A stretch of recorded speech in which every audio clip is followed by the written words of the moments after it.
The question is, light of frequency 1.5 times the threshold frequency is incident on photosensitive material.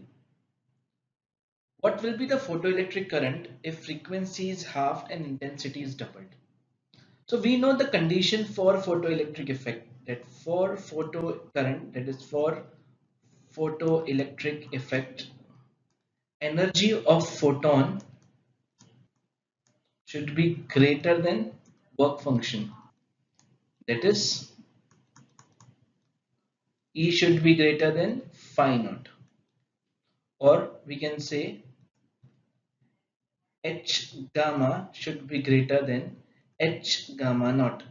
If H and H will cancel, so we can say therefore your gamma should be greater than gamma naught, then only photoelectric effect will occur.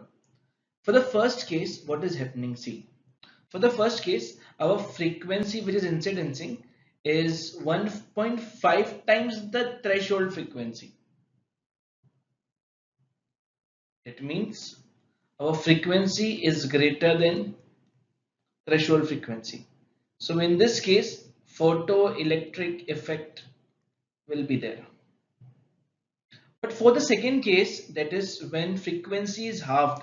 Frequency is halved means your frequency will be half of 1.5, which is 0.75. So what it means? It means that your frequency is smaller than threshold frequency. In this case, your photoelectric effect will not work.